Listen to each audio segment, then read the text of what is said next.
Os lo anunciaba al principio del programa, íbamos a hablar del Hospital de Burgos y de otras muchas más cosas, por supuesto, y se sienta ya conmigo Pablo Ollagüez. Buenas noches. Buenas noches. Él es miembro de la plataforma por la Sanidad Pública de Burgos y en este caso uno de los 3 autores de un intenso estudio que bueno, pues se ha aportado ya el pasado lunes, si no me falla la memoria, a esa macrocomisión de investigación sobre el hospital de nuestra ciudad, ¿no? Eso es.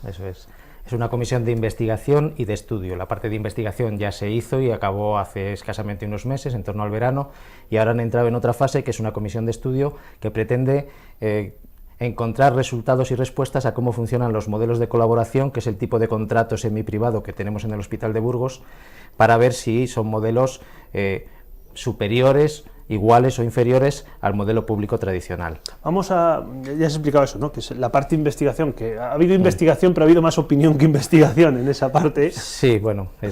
Vamos a ver si en este caso, esta segunda parte, se supone que es mucho más objetiva. No sé si es correcto decirlo o según a quien preguntes. Ambas podrían haberlo sido, porque los hechos, por ejemplo, de que el hospital llevara un retraso de casi un año cuando se decidió hacer el gran modificado de obra, son hechos, y sin embargo hay determinados procuradores que siguen insistiendo en que este hospital no ha tenido retrasos. Sí, esos son hechos. La sobreinversión y todo esto, sí. Claro. Pero bueno, esta es una fase en la que se supone que lo que se nos demandaba a las personas que hemos ido en calidad de expertos a colaborar con la comisión era darles respuestas en términos de evidencia científica, en términos de resultados. Vamos a empezar por qué vais vosotros, es decir, por qué te han llamado a ti. Sois 3, ¿no?, las personas. Sí. José Antonio Ayllón, que suele venir aquí, Juan Antonio. Ayllón. Luego se me enfada porque me lío. Juan Antonio Ayllón, yo es que con los nombres soy un desastre, siempre. Juan Antonio Ayllón, José Cordero y tú, ¿no?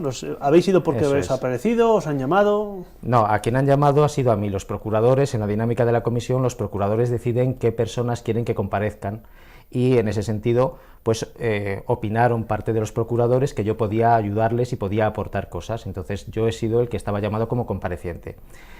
Sabíamos que se nos había convocado antes de verano y me pareció a mí, y lo comenté con estos 2 colaboradores, que puesto que se nos pedía que les aportáramos evidencia en términos científicos, lo más honesto sería no ir allí con 2 trabajitos leídos y una opinión personal, sino llevar un estudio científico.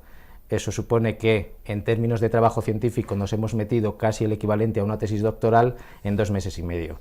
Hemos hecho un esfuerzo en el que nuestras familias no nos han conocido en este verano, a pesar de todo siguen hablándonos y no nos han echado de casa, y lo que hemos hecho con eso, estas 3 personas, ha sido meternos en este estudio, que es una revisión, lo que se llama en términos científicos una revisión sistemática, que luego, si quieres, pues hablamos un poco de... Sí, claro que vamos a hablar. Dices que es casi una tesis doctoral con un matiz. La tesis doctoral es para ti, la haces para ti. Sí. En este caso es una cosa que en teoría es para el bien de todos. Es decir, lo que se concluya finalmente en la comisión y lo que aporte esta tesis doctoral, vamos a decir así, nos vamos a beneficiar todos los usuarios del hospital universitario, ¿no? Hay un matiz, de ahí que igual la familia os siga hablando. Puede ser. Hay un matiz.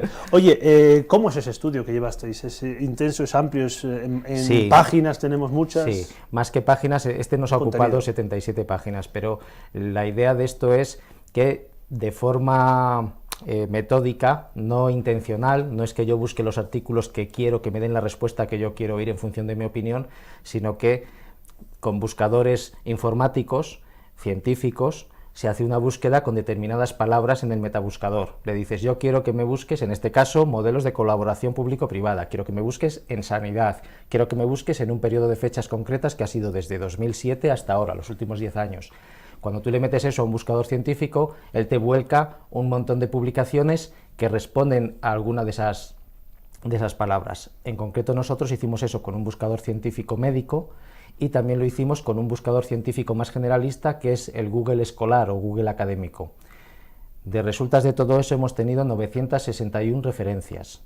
Y a partir de ahí empieza un proceso también con una metodología muy marcada, que además se tiene que hacer por pares, con trabajo individual que después ponemos en común, en el que se van cribando, se van filtrando de todo eso que nos ha dado el buscador, cuál realmente responde al objetivo de nuestra revisión, que era saber si los hospitales y los modelos de salud de colaboración público-privada, semiprivados, funcionan igual, mejor o peor que los modelos públicos tradicionales.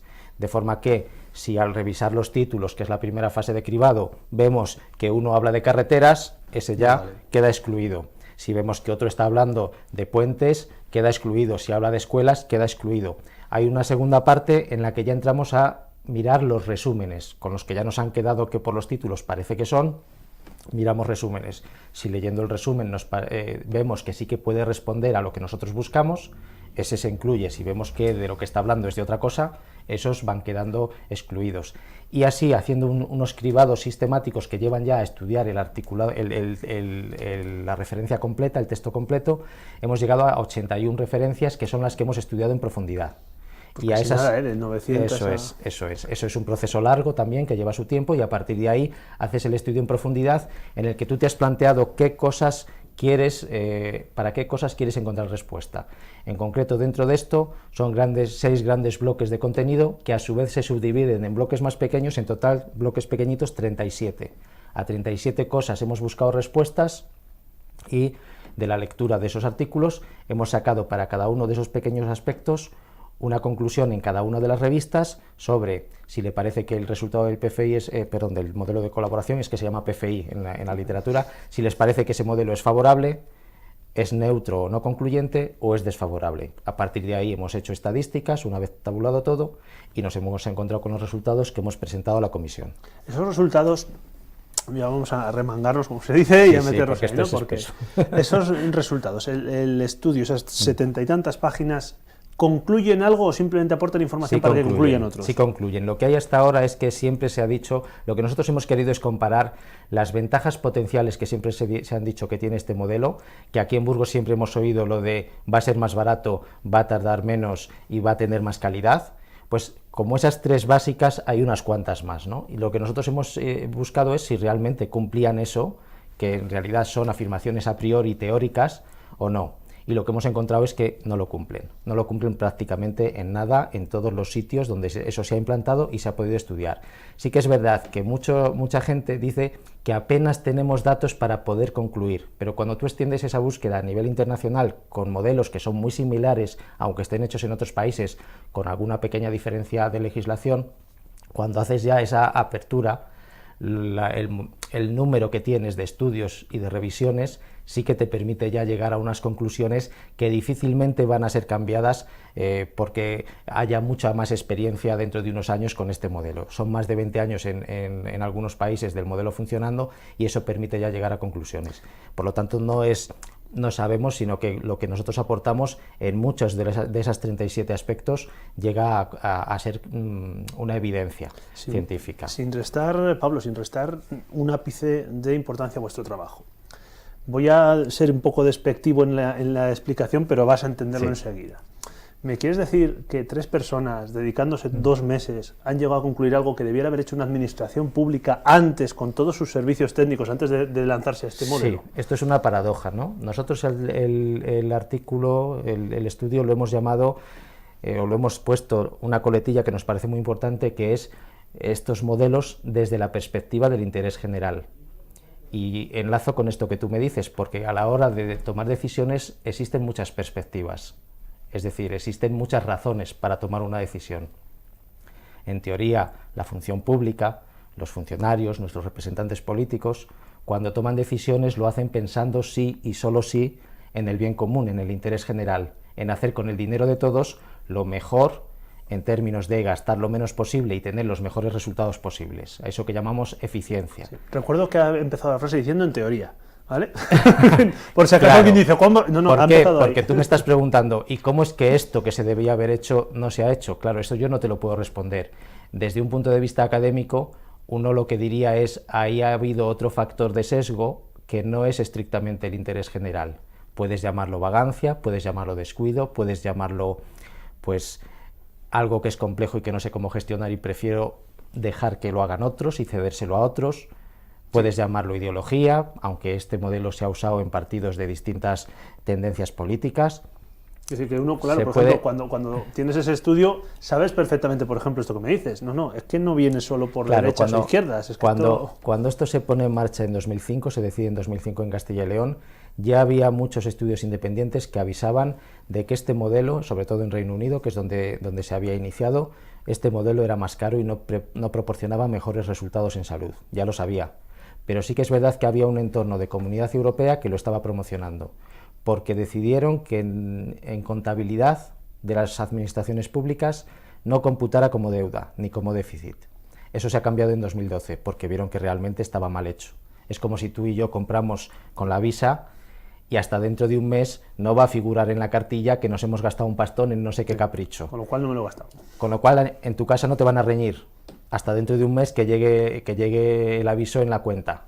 Y entonces te tiren de las orejas y digan, ¿qué has hecho? Porque a partir de ahí lo tienes que pagar. Por mucho que pareciera que no, eso es un gasto y lo tienes que estar pagando, ¿no? El problema es que antes de que me tiren de las orejas, claro. O sea, para cuando me tiren ya el gasto... Claro, pero ese era un incentivo muy interesante para todas las administraciones públicas, porque un alcalde que quiera hacer un polideportivo, por ejemplo, el Polideportivo Super aquí de Burgos, está hecho con un modelo de este tipo. No lo digo por criticar a quien lo haya hecho, que no recuerdo qué partido ha sido el que lo puso en marcha. Pero está claro que así lo visualizamos, ¿no? Un alcalde, una administración autonómica, una diputación que quiera poner una infraestructura a disposición de los ciudadanos y que tiene los presupuestos justitos, tendría que decidir de dónde saca el dinero y a lo mejor tendría que recortar de otras cosas. A lo mejor tendría que decidir que determinado pabellón no es interesante o que determinado aeropuerto económicamente no tiene sentido, aunque quede muy bien decir que tenemos un aeropuerto, o para tener otras cosas como puede ser un hospital, ¿no? Pero cuando eso políticamente puede pasarte factura, si te encuentras con este regalo de la Comunidad Europea de que lo puedes hacer de esta manera y no va a computar y entonces sí que puedes hacerlo porque no te has pasado de deuda pública, pues entras a él. Total, podemos concluir con este estudio que este modelo no estaba basado en ese interés. Si tuviéramos que basarnos única y exclusivamente en el interés público, en el interés general... Este no es un modelo eficiente desde el punto de vista del interés general. No es un modelo desde el adecuado. punto de vista objetivo, con datos. Eso es. Aquí no entra la opinión de... No. Mira, hay un estudio, un informe de una institución inglesa, del Tesoro, que dice que en términos de inversión, lo que tú haces con este modelo te permitiría construir un 70% más. Es decir, que un hospital como este, en un modelo que no fuera de colaboración público-privada, podríamos haber construido un hospital un 70% más grande y más dotado que lo que tenemos este. Que no es que yo diga que este esté mal, que está... 70% también se podría... Eso es. Quiere decir, invertir ese 70% en otra... Hablan de unas ratios en términos de lo que es el coste de inversión más todo el coste financiero, que es entre vez y media y 2 veces lo que cuesta de más este modelo que si lo hubieras hecho con gestión pública tradicional. Cuando os pusisteis manos a la obra, ¿esperabais un resultado tan apabullante? Nosotros llevábamos ya 4 años estudiando un poco el modelo, lo que pasa que no de forma tan sistemática para presentarlo de forma tan rigurosa, entonces ya sabíamos que había experiencias que decían que esto no funcionaba,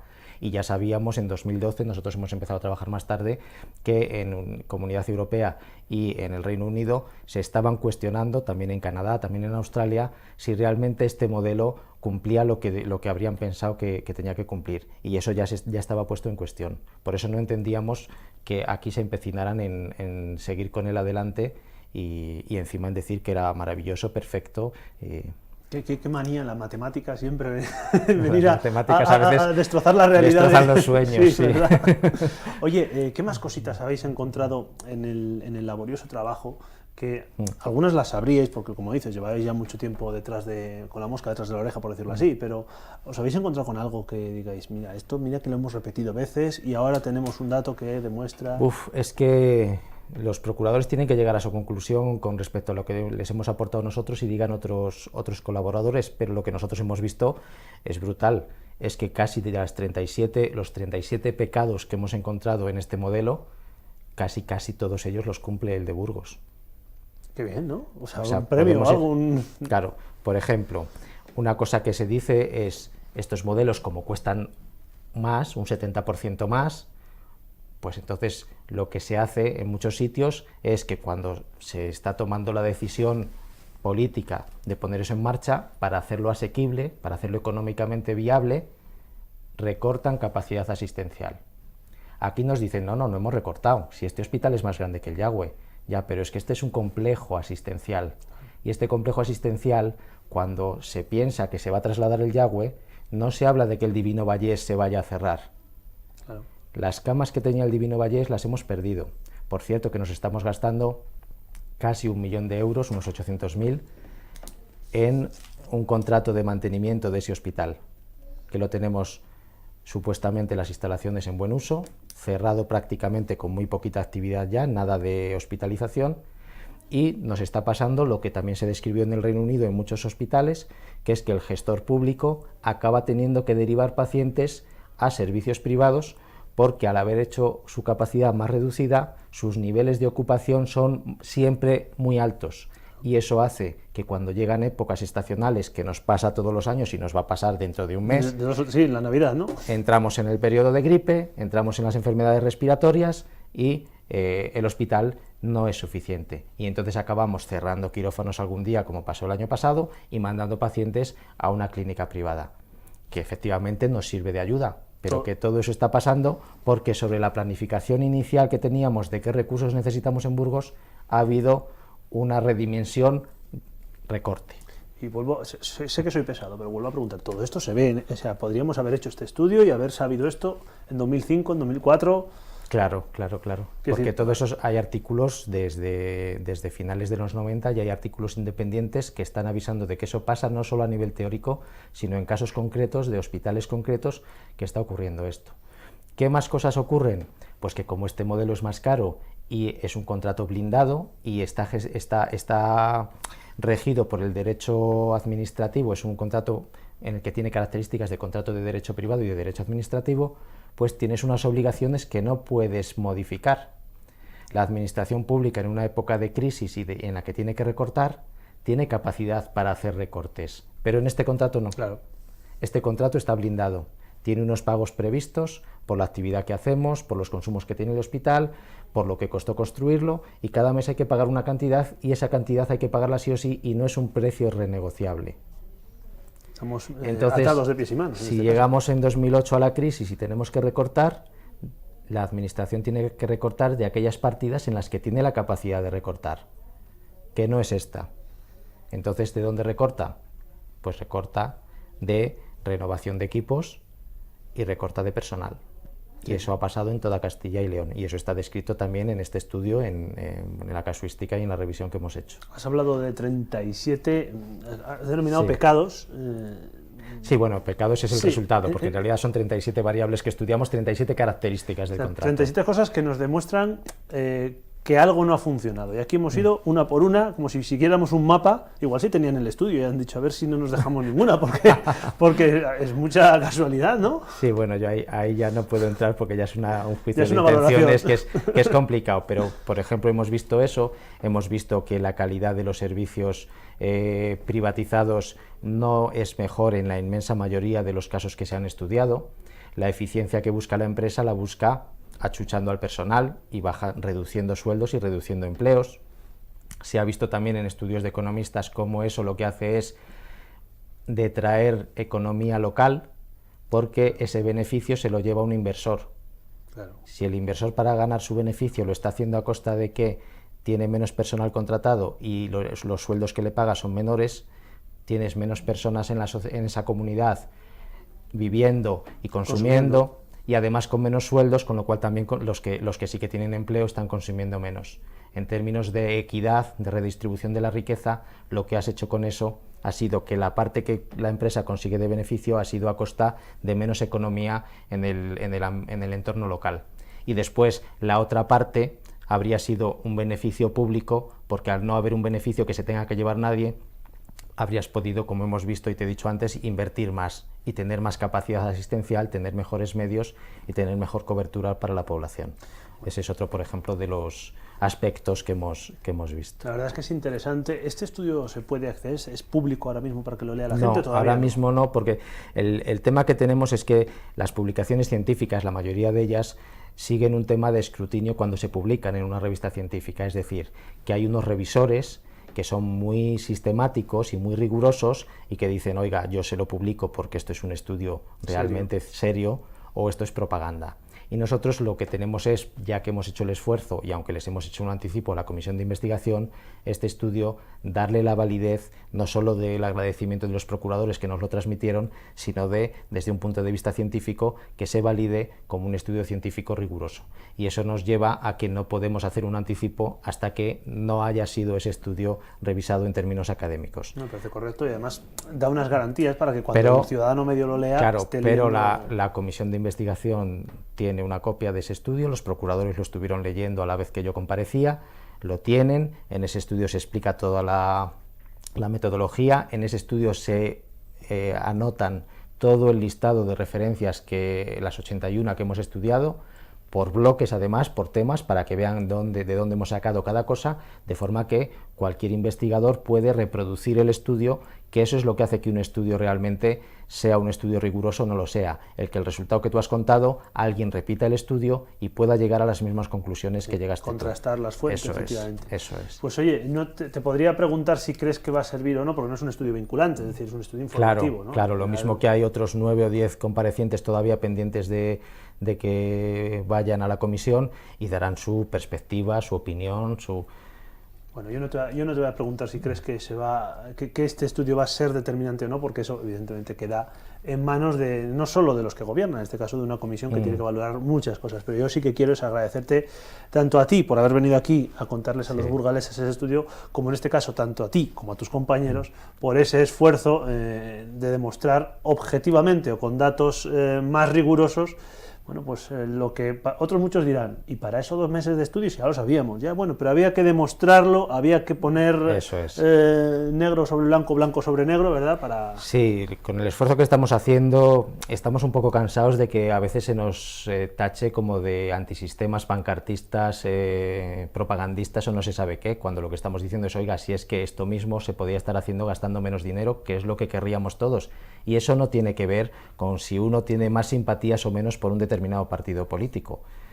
Está claro, desde Entonces, eso es lo que nosotros estamos intentando, pues, que salgan de esa dinámica de confrontación o de respuesta cuando les estamos pidiendo cosas. Lo mismo que les pedimos que, por favor, de una vez pongan a sus economistas y a sus gestores sanitarios a trabajar y a hacer los escenarios de cuánto nos costaría, una vez que ya estamos en esta metidos, cuánto nos costaría salir de este contrato de forma anticipada, porque el contrato tiene unas cláusulas y dice, lo puedo hacer por la bruta y me tocaría pagarle tantas indemnizaciones a la empresa, lo puedo hacer por el interés general y entonces me tocaría pagar tanto, un poquito menos, lo puedo hacer porque lleguemos a una negociación y lleguemos a unos acuerdos y sería una cosa intermedia entre las opciones extremas que haya, y lo puedo hacer también porque demuestre que la empresa está incumpliendo de forma grave cosas importantes. Un hospital recién hecho que se tiene que replantear toda la fachada, eso es una cosa muy gorda. Y por cierto, todavía no nos han aclarado quién va a pagar esa reparación de la fachada,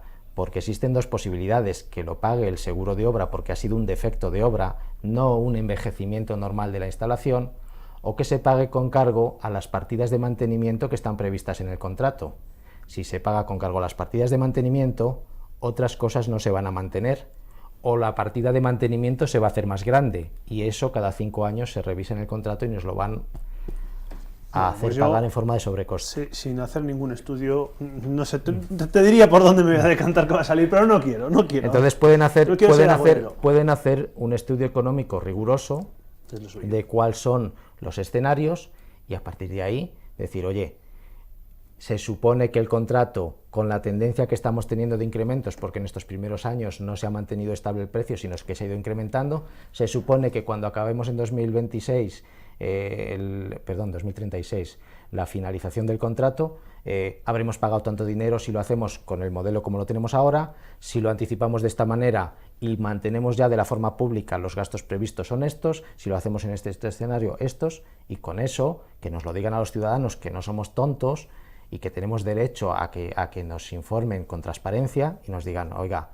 sale así, lo siento mucho, ya sé que este modelo va a salir más caro, pero es que no hay forma, o efectivamente sale así y ahorraríamos dinero, como en muchos países se ha demostrado y en muchos de ellos se han revertido hospitales al modelo tradicional. Pablo, gracias, de verdad, por este ratito. Nos ha sabido a poco porque con todo, ya me has dejado con lo de los 30 y tantos pecados, ganas de saber uno a uno, pero va a tener que ser en otro momento. Es difícil. Gracias, de verdad.